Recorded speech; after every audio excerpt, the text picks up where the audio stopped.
And there went a man of the house of Levi, and took to wife a daughter of Levi. And the woman conceived and bare a son. And when she saw him that he was a goodly child, she hid him 3 months.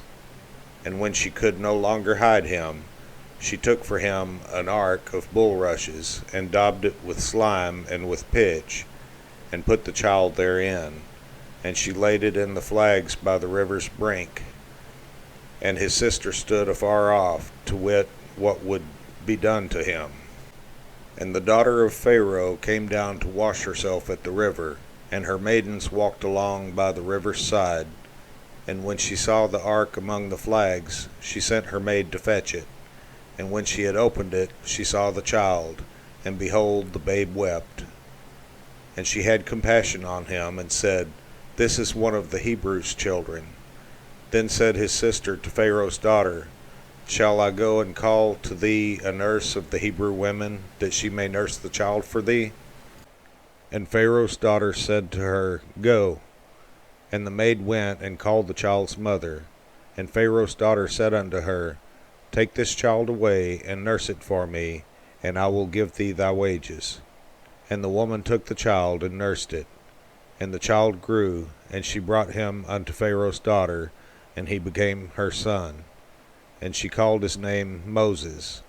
And she said, Because I drew him out of the water. And it came to pass in those days, when Moses was grown, that he went out unto his brethren, and looked on their burdens. And he spied an Egyptian smiting an Hebrew, one of his brethren. And he looked this way and that way, and when he saw that there was no man, he slew the Egyptian, and hid him in the sand. And when he went out the second day, behold, 2 men of the Hebrews strove together. And he said to him that did the wrong, Wherefore smitest thou thy fellow? And he said, Who made thee a prince and a judge over us? Intendest thou to kill me as thou killedst the Egyptian?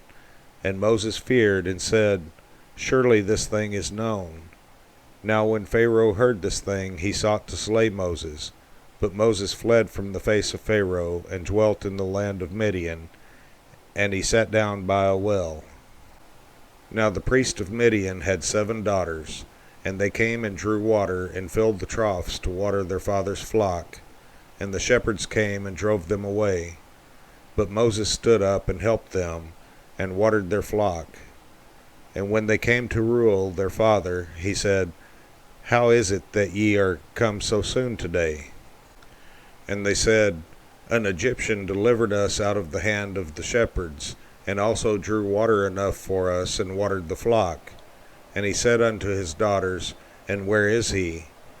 Why is it that ye have left the man?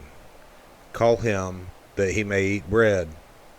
And Moses was content to dwell with the man, and he gave Moses Zipporah his daughter. And she bare him a son, and he called his name Gershom, for he said, I have been a stranger in a strange land.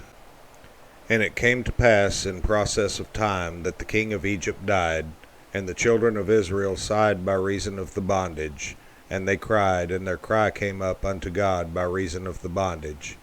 And God heard their groaning, and God remembered his covenant with Abraham, with Isaac, and with Jacob. And God looked upon the children of Israel, and God had respect unto them.